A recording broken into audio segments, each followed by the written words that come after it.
E ela já chegou, ainda não chegou? Todavía no llega, no. E quais foram as últimas mensagens que trocaram? Que ya estaba en el avión y que llegaba en 1 hora.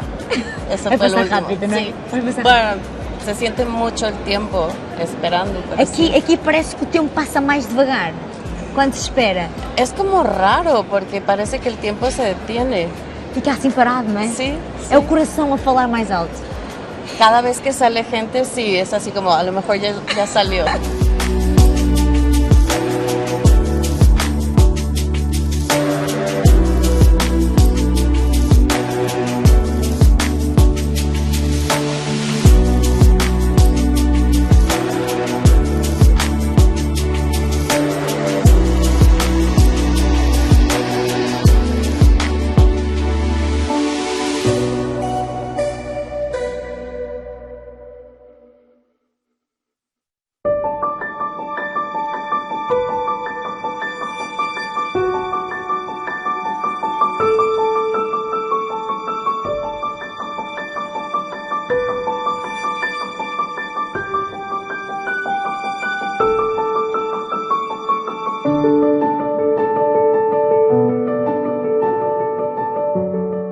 Eu não vi essas saudades, Maria.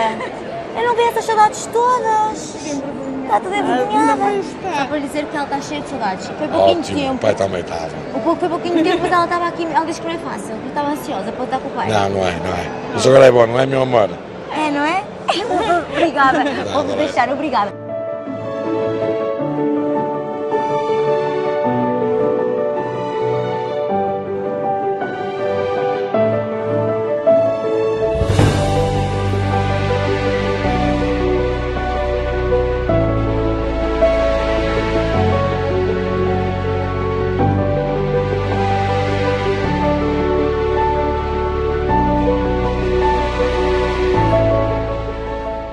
Ui, o que é isto?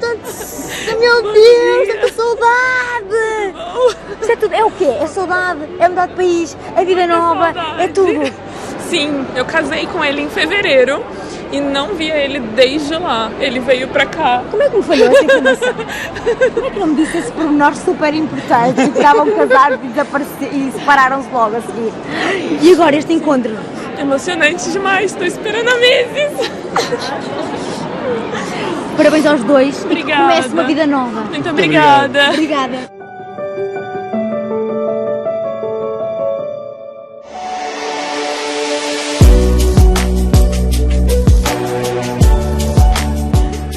A madrinha foi apanhada na curva, Cláudia. Eu era assim. A Cláudia... Desculpa, deixa-me pôr aqui.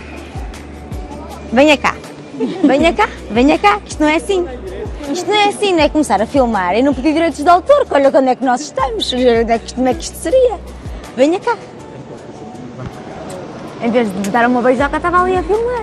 Isso faz algum sentido, por acaso até faz. Mas pronto, Cláudia, estava a dizer à tua madrinha, sim, 20 anos não é muito pequenina, 20 anos temos uma vida pela frente, não é? Sim. Olha, estás muito ansiosa porque a tua afilhada nasceu. O meu O teu afilhado, sim. É a primeira afilhada? Sim, Estás muito- sim, que eu só tenho uma irmã, por isso. Ah, pois essas coisas também não sei tudo da tua vida, ainda sei algumas, mas não sei tudo, Cláudia, ainda não sei tudo. Mas é assim, era uma coisa que tu querias muito também. Sim, não sei, é estranho, é diferente de ver a minha irmã ser mãe. Não sei explicar, é isto. Mas é bom, Sim, sim. é estranho, mas é uma coisa sim, boa. Sim, sim, sim. Olha, e tu vieste agora de país? A Suíça. Estás lá há muito tempo, desde sempre, 17 anos, acho eu. e não tens assim vontade, uma vez tens aqui outros familiares, de ir para aqui de vez? Por enquanto não. Estou a estudar lá, por isso quero acabar lá e depois vamos ver por onde acabo por A madrinha ficar. não dá assim não dá assim uma pressãozinha saudável? Pressãozinha saudável. Para ti? Não, mas ninguém me diz para voltar ou para ficar lá. É uma decisão que vai ser tua, Sim, não é? sim. Também, olha, ainda tens uma vida pela frente logo de sítios, não é, Cláudia? Sim, sim. Cláudia, não te vou aprender mais, porque eu sei que estás ansiosa para ver o teu afilhado, portanto, vai, corre. E obrigada por teres partilhado a tua história. Patrícia, um beijinho. Obrigada.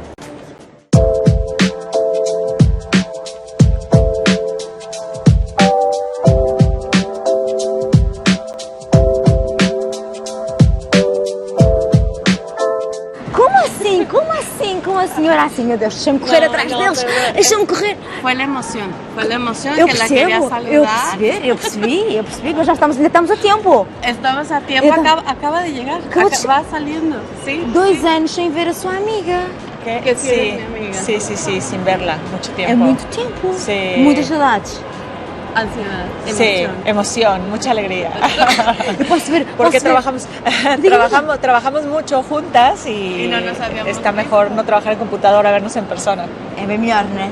Eu posso ver outra vez aquele abraço que eu perdi? Ah, claro que sí. Obrigada. Sí, te doy otro. Outra vez. Meu Deus. Vive para isto. Vive para isto.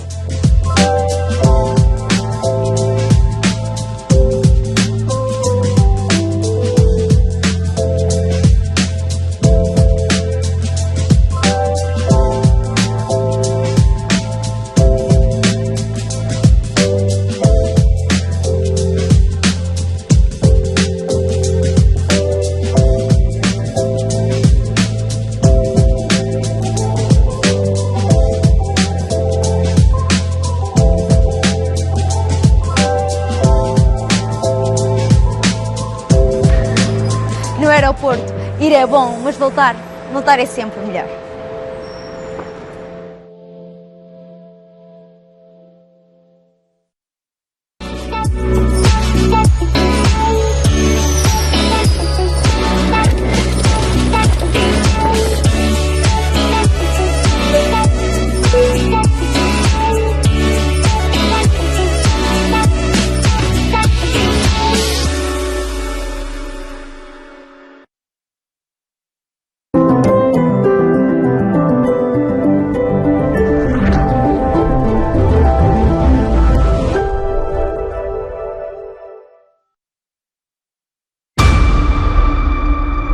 Kids, get the popcorn now. Let me tell you the story of the space Viking, Thor Odinson. He was no ordinary man. He was a god. After saving planet Earth for the 500th time, Thor set off on a new journey. When he got in shape, he went from dad bod to god bod. And after all that, he reclaimed his title as the one and only Thor. Thor, Amor e Trovão. Uma jornada diferente de tudo que já enfrentou. I was going to say that was very, very impressive what you did back there. Já disponível no Mel Videoclube. Mel, humaniza-te.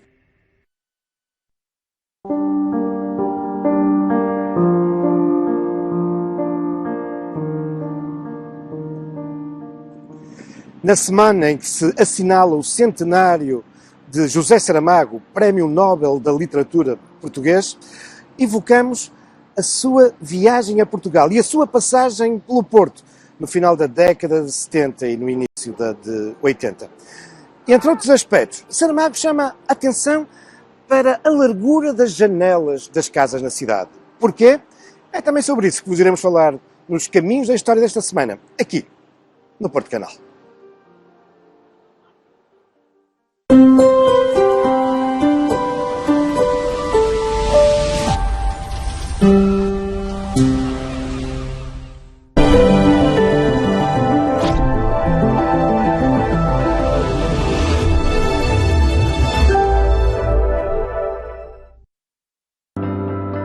Está no ar o consultório, seja bem-vindo a mais um programa aqui no Porto Canal. Já sabe que todos os dias entre as 2 e as 3:30 da tarde abordamos aqui temas do seu interesse e que dizem sempre respeito à sua saúde e bem-estar.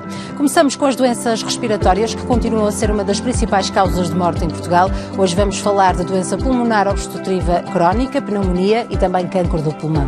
No final já sabe que pode juntar-se a nós para partilhar a sua opinião ou aqui, claro, esclarecer a sua questão relacionada com a especialidade de pneumologia.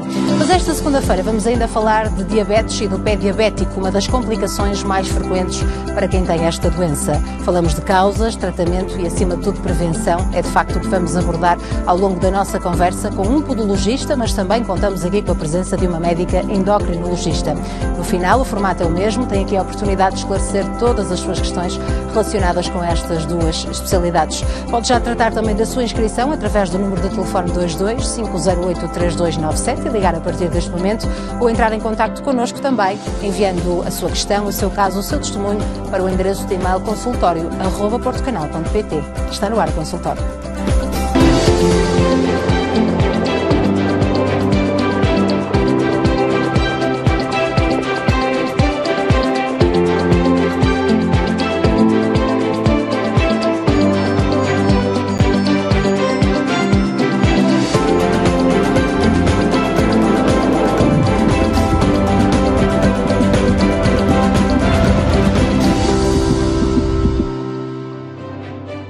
Antes de mais, boa semana para todos, seja bem-vindo ao consultório. Arrancamos então aqui mais 5 programas que dizem respeito à sua saúde e bem-estar, com temas então muito interessantes e colocam sempre aqui a sua saúde em dia. É o mais importante e fazemos este programa a pensar em si, aliás.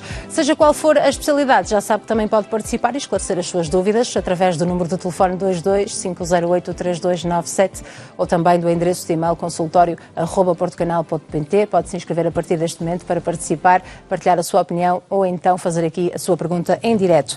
Ora, vamos falar de doença pulmonar crónica, pneumonia e também cancro do pulmão com o Dr. José Carlos Carneiro, é médico pneumologista. Sr. Doutor, muito obrigada por estar aqui connosco no consultório. E antes de conhecermos uma a uma, falarmos de causas, tratamento e acima de tudo prevenção, queria tentar perceber porque é que neste momento Portugal registou, nestas últimas semanas, últimos dias até vimos várias notícias na comunicação social, houve um aumento de infecções respiratórias e que causaram precisamente uma corrida ao Serviço Nacional de Saúde e também às instituições privadas. Era expectável que acontecesse isso já nesta altura? Boa tarde mais uma vez. Obrigada, Sr. Doutor. Obrigado pelo convite. Em relação à pergunta que me coloca, eu diria que até um certo ponto é expectável, no sentido em que vivemos confinados todo o tempo que sabemos, estes meses longos, e com a retirada das máscaras as medidas de confinamento mais exaustivas, o nosso organismo quase que está-se a readaptar. Porque, na realidade, os vírus, porque estamos a falar de infecções sobretudo víricas, não é? Que são muito frequentes nesta altura do outono, inverno, podemos ficar com a ideia que está um bocadinho mais cedo, mas na realidade, quer dizer, o tempo frio está aí, sobretudo aqui a norte do país, as alterações climatéricas, mas o que eu acho mesmo é que ligeiramente das medidas gerais fez com que o nosso organismo esteja agora a readaptar-se.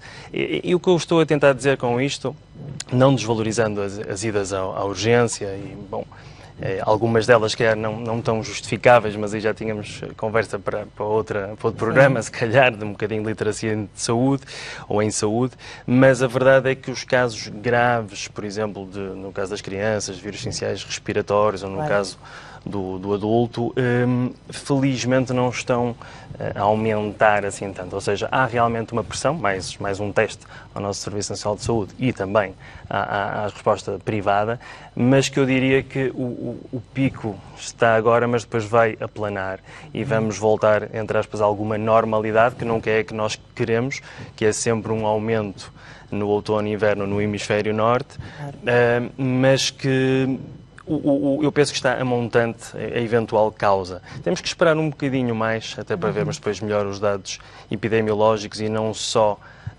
um motivo de ida às urgências. Claro. Mas deve-se prender com que tipo de sintomas? Estamos aqui a falar de tosse, estamos a falar de febre, mal-estar, que pode às vezes ser confundida com uma constipação, uma gripe. Exatamente. E se calhar a pessoa não ir logo de imediato ao hospital, não é? Exatamente. Houve aqui alguma, apesar de tudo, evoluímos imenso com a Covid em termos de literacia, em termos de identificação de sintomas, mas parece que não estávamos só a focar numa doença, e uma doença importantíssima, num período de tempo também fulcral, mas repare, as medidas gerais, a etiqueta respiratória, o afastamento social dentro do que é possível e sobretudo em espaços confinados, e se soubermos que há alguém presente que possa estar doente, depois isso também se aplica aos outros vírus e bactérias, não é?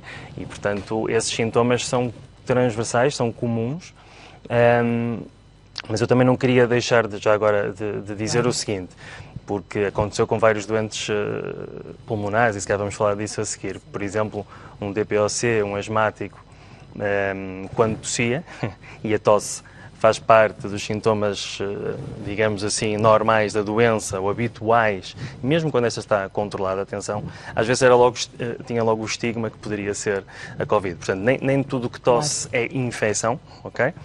Inflamação, sim, provavelmente poderá ser, mas não é infecção, pelo que, e dando-lhe um bocadinho de razão, penso ao que me estava a perguntar, se temos que ver os outros sintomas associados para ver se há necessidade de uma ida à urgência, porque no meio da urgência estamos a pensar, portanto, cuidados mais diferenciados, não é? Eventualmente antibioterapias endovenosas ou medição de saturação de oxigênio, portanto, medidas de alarme. Portanto, o doente, e sobretudo o doente respiratório, tem um bocadinho já estes cuidados em si mesmo, de tentar diferenciar o que é a inflamação, eu diria, normal da doença, porque há algumas exacerbações, que já podemos falar disso a seguir, daquelas infecções ou potenciais infecções desta altura, que se calhar é isso que estamos aqui a surgir agora, mas muitas delas, ou a esmagadora maioria, atrevo-me a dizer, são provocadas por vírus, pelo que os antibióticos aí também não terão um papel. Portanto, há algumas medidas gerais de tratamento sintomático, hidratação oral abundante,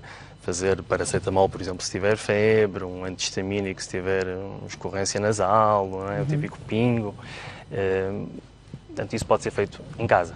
Claro. Bem, penso que essa resposta também vem acalmar aqui um bocadinho quem nos acompanha, não é? Sim, para perceber de facto que houve este pico de internamentos também, mas nenhuma morte associada nem registada. Portanto... Eu diria que não mais do que aquelas que são expectáveis. Exatamente. E, sobretudo, as que existem doentes com patologias concomitantes também elas graves. Não claro nos podemos tirar do contexto. Sr. Doutor, começávamos por falar de pneumonia, está de facto no topo das doenças respiratórias mais mortais.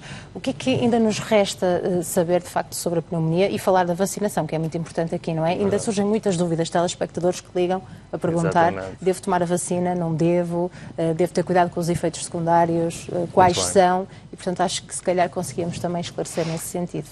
A pneumonia, e sobretudo a pneumonia pneumocócica, já ouvimos falar deste nome, do pneumococcus, é uma das bactérias, portanto, que causa a pneumonia, e ela própria tem cerca de 90 subtipos. É realmente uma causa elevada de morbilidade e mortalidade a nível mundial. Quer em homens, quer em mulheres, quer de idade pediátrica e idade do adulto. Por exemplo, na pediatria já há muito tempo, não é, que existem vacinas para a doença pneumocócica chamada invasiva, não é, que são as complicações, porque a pneumonia por si só é uma inflamação dos brônquios e dos próprios alvéolos, que é aquela parte terminal a nível pulmonar, causada então por bactérias e vírus. Mas muitas das vezes o que nos interessa mesmo aqui prevenir, e só para as pessoas entenderem um bocadinho a gênese da vacinação, que é transversal a outras, são as complicações que daí advêm. Ou seja, a pneumonia por si só até muitas vezes pode ser tratada em ambulatório, através do médico de família, um doente mais jovem ou que não tenha grandes fatores de risco, podemos falar a seguir, mas o problema é quando a bactéria circula ou pode circular, entrar em circulação sanguínea e depois causa infecções noutros locais, nomeadamente no sangue, com insuficiência respiratória, com embolias, portanto... Aí, em casos mais graves, portanto, exatamente, em casos mais graves. Isto era só para dizer o porquê de termos que estar sempre atentos à doença por si só, não só pelas razões que eu já disse, por exemplo, até em Portugal é uma das principais causas, em termos respiratórios é a principal causa de internamento hospitalar. Okay? Estamos a falar de uma doença que cerca de 80 milhões de euros por ano em termos de custos associados. Não estamos aqui hoje a falar de custos, mas o que eu quero dizer é que temos prevenção eficaz. Portanto, a história vem um bocadinho atrás, bebemos muito da experiência da pediatria e a pneumologia, digamos, do adulto. Já há alguns anos que se preconizam vacinas antipneumocócicas. Antigamente, digamos, o leque de doenças não estava tão bem definido, mas só para dar um exemplo, neste momento estão preconizadas em 3 grupos de pessoas, eu vou chamar assim, e já vai entender porquê. Um dos grupos são os maiores de 65 anos, ou seja, mesmo que não tenham nenhuma doença associada. Os chamados grupos de risco, não é? Os chamados grupos de risco, portanto. Porquê? Porque a idade per si já é um fator de risco. Claro. Mas pode não ter mais nenhuma doença. E depois temos aqueles imunodeprimidos, ou seja, aquelas pessoas que, pela sua condição, por exemplo, neoplasias, os próprios HIVs, ou doentes que estão a fazer tratamentos com cortisona, a corticoterapia prolongada, a hormonoterapia, as chamadas terapias biológicas, que põem já o seu sistema imunitário mais débil, não é? Para que a doença possa atingir e com mais força para a sua expressão. E, finalmente, aqueles doentes que, apesar de, aparentemente, terem e têm um sistema imunitário bom, têm outras doenças, lá está, inclusive as pulmonares, mas não só, que os põem mais suscetível também a terem uma doença invasiva pelo pneumocócico, nomeadamente doença hepática crónica, né, cirrose, e não só, a doença cardíaca, importantíssima, hipertensos, os diabéticos, hoje, Dia Mundial da Diabetes, também não sei como falar a seguir, os doentes renais crónicos, ok?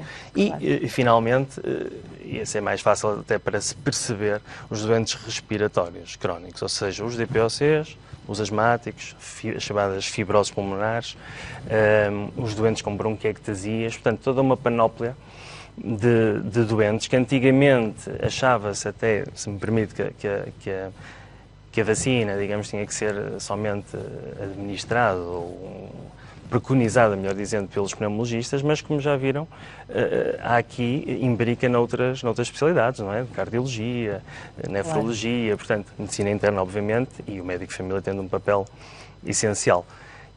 E, se me permite, respondendo à parte final, realmente ainda há algum receio.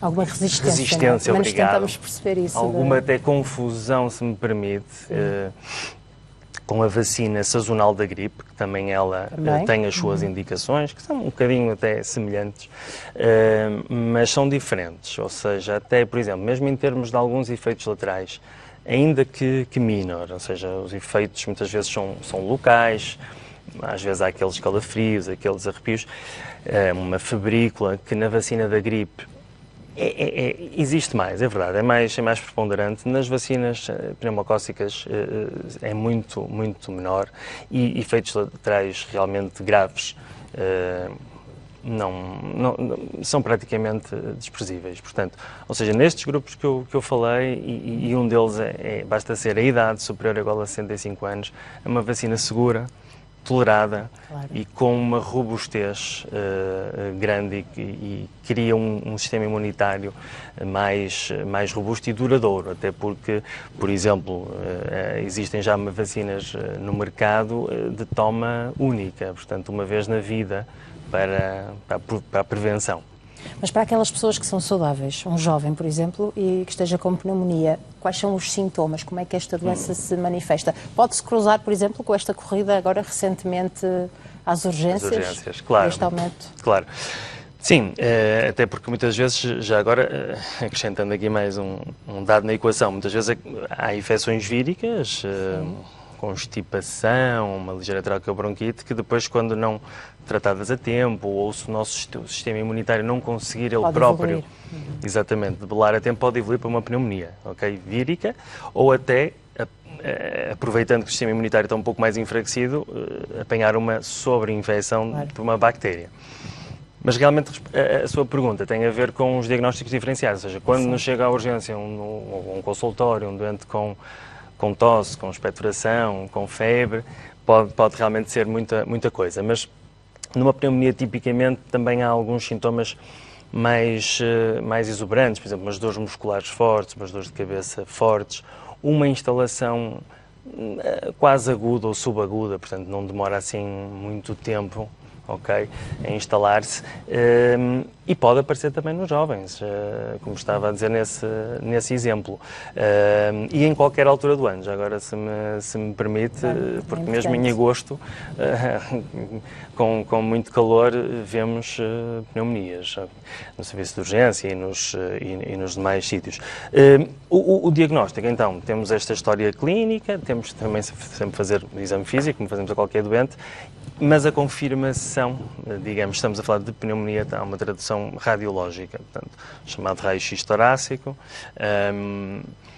Não tem que ser feito no serviço de urgência. Já há alguns locais, unidades de saúde familiares e cuidados de saúde primários, onde também é possível fazê-lo. Pronto. Mas, de qualquer das formas, a confirmação diagnóstica é através da chamada radiografia torácica. Pode haver necessidade de fazer também um complemento com análises, com o exame de expectoração, isto também para identificar o porquê da pneumonia, a sua gravidade.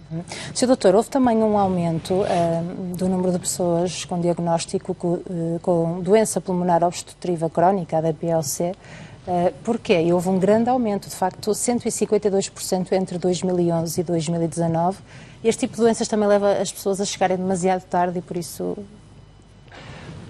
ser mais difícil, não é? O prognóstico. Mais difícil. Exato. Muitas das vezes, quando já chegam, por exemplo, até à consulta hospitalar, já estamos a falar de uma DPOC, doença pulmonar obstrutiva crónica, num estadio um bocadinho mais grave, é verdade, mais avançado. Mas eu se me permite, brincando, mas falando a sério em relação aos números, esse aumento traduz uma melhor, digamos assim, performance do nosso sistema de diagnóstico. Isto porque pode ter outras causas, obviamente, mas essa é seguramente uma delas, porque um dos grandes problemas que temos ainda hoje em Portugal é realmente uma boa acessibilidade, uma boa rede de rastreio de espirometria. Portanto, para o diagnóstico é necessário este exame, que é uma prova funcional respiratória, uma prova de soprar, não é uma prova de esforço cardíaco, que muitas vezes os doentes também me perguntam. Não há e dificuldade confundem. de acesso à espirometria? Ainda há uma dificuldade, sim, mas o que eu quero dizer nestes números, podem ter outras causas e podemos esmiuçar de seguida, mas também traduz realmente essa melhor capacidade diagnóstica, uma melhor sensibilização também da parte dos profissionais de saúde, dos médicos de família, dos próprios doentes, que eu acho que começam também a perceber que são fumadores, são ex-fumadores, que têm um cansaço assim um bocado inexplicado, pode não ser só da idade. Claro, que é muitas das vezes isso que nos... Principalmente quem fuma, não é? Quando começam a surgir os primeiros sintomas, como a tosse, por exemplo, associa precisamente exatamente, ao cigarro. Mas realmente há aquela tosse aguda da inalação, não é? Mas depois há aquela tosse que se mantém, não é? Durante 4, 8 semanas, tanto um mês, 2, umas vezes mais, outras vezes menos. Também é típico desta doença haver um padrão ao longo do dia, mas esses também têm que procurar mais cedo. De facto, o número por si só, mesmo assim, estamos a falar de uma doença que a nível mundial é a terceira causa de mortalidade. Portanto, provavelmente esses dados ainda estarão, atrevo-me a dizer, um bocadinho subdiagnosticados. Portanto, vamos ver. Temos os fatores de risco identificados, como o tabagismo em mais de 90% dos casos. Eu diria, os outros 10%, há algumas causas genéticas raras, há alguma sobreposição com a asma, que isso é outra doença, digamos assim, outra entidade, e também temos os fatores de poluição ambiental. Atmosféricos, claro. Atmosférica, cada vez mais, agora estamos... Mas houve alguma evolução nos tratamentos que permite a estas pessoas, após o diagnóstico, ter qualidade de vida? Sim, imagino que cada caso depois vai sendo um caso, não é? Também depende do número de anos que fumou, do número de cigarros também. Exatamente, e até quando foi feito o diagnóstico, não é? Não estamos a falar aqui de rastreio, isso poderia ser outra questão, mas mesmo quando é feito o diagnóstico, depois temos que estadiar o doente, ver em que estadia é que está, porque nós atualmente temos terapêuticas inalatórias, primeiro ponto, ou seja... Antigamente dizia-se as bombinhas, não é? Cada vez menos gostamos desse termo, os inaladores, com moléculas cada vez mais sofisticadas, com menos tomas diárias, por exemplo, ou seja, que permita ao doente ter uma melhor qualidade de vida, seguras também, bem toleradas, e depois, simultaneamente, conseguimos perceber melhor que a doença não é só a parte respiratória, temos também que investir em tudo o resto, estar mais atento às outras comorbilidades cardíacas, diabetes, por exemplo, etc. E investir na reabilitação respiratória, ou seja, já não é só aquela questão da expectoração, de ajudar digamos, a pôr as secreções cá para fora. É todo um conjunto de técnicas que permite ao doente se empoderar da sua própria doença, conhecê-la melhor. Dar um exemplo, por exemplo, fazer fisioterapia ou reabilitação da parte superior do tronco para ter os músculos respiratórios mais fortes, se me permite assim. Algo que ficamos a conhecer muitos de nós pela primeira vez durante o Covid, não é? Por exemplo, exatamente. E reparem, num doente que já tem dificuldade, já tem uma obstrução, não é? Pela própria inflamação dos brônquios, já consegue menos pôr o ar cá para fora e as próprias secreções. Se ainda apanha, passa a expressão, uma infecção em cima, custa-lhe ainda mais. Portanto, temos que ensinar essas técnicas de ajudar o próprio doente, ou seja, tratamento farmacológico e tratamento sem fármacos. Sr. Doutor, aproveitamos aqui a sua presença e, portanto, estamos aqui a falar de quase todas as doenças respiratórias. Falta-nos conhecer, de facto, o cancro do pulmão. Numa fase inicial pode ser assintomático e há aqui também um alerta para isso, não é? Que pode ser muito importante na fase do diagnóstico, também uma das principais causas de morte no nosso país. É verdade, é verdade. A parte da neoplasia pulmonar tem evoluído imenso nos últimos anos, com fármacos cada vez mais seletivos na parte da oncologia pulmonar, mas realmente continua a ser uma importantíssima causa de mortalidade, porque, já o disse, ou seja, a questão de muitas vezes já ser identificado num estadio já mais avançado do que aquele que gostaríamos, até, por exemplo, para reseções cirúrgicas, para tratamentos cirúrgicos, mas mesmo atualmente existem quimioterapias específicas, os chamados, e que vão ao pormenor de saber o tipo de genético do cancro. No entanto, cada vez mais convergimos para um programa de rastreio. Portanto, há iniciativas já nesse sentido, quer a nível privado, quer a nível público. Agora começa a haver um movimento, a própria Sociedade Portuguesa de Pneumologia também tem tomado essa liderança, no sentido de delinearmos a importância do rastreio precoce, não é? Como qualquer programa de rastreio, em fumadores ou em ex-fumadores, sendo que temos que ter em atenção que nos primeiros 10 anos, após a cessação, portanto, e nós dizemos ex-fumador passado um ano, portanto 365 dias sem fumar, e mesmo assim esse risco ainda continua. Portanto, os cut-offs de quando começar o rastreio ainda estão a ser um bocadinho estudados. Já temos o exemplo americano, o exemplo chinês, com redes, digamos assim, mais alargadas, mas provavelmente já um adulto de 50 a 55 anos que tem fumador ou ex-fumador, sobretudo acima de um determinado número de cigarros por dia, deve ser rastreado, tendo em atenção que qualquer sintoma que seja estranho, nomeadamente num doente que até já possa ser fumador e que possa já ter a sua tosse habitual para essa expressão, claro que se, por exemplo, fizer uma tosse que tenha expectoração com sangue, por exemplo, daí a importância do DPOC conhecer a sua doença, e mesmo estas características não são propriamente as mais sexy, se me permite, mas realmente é verdade. Um doente com DPOC evoluir para cancro do pulmão? É algo que pode acontecer?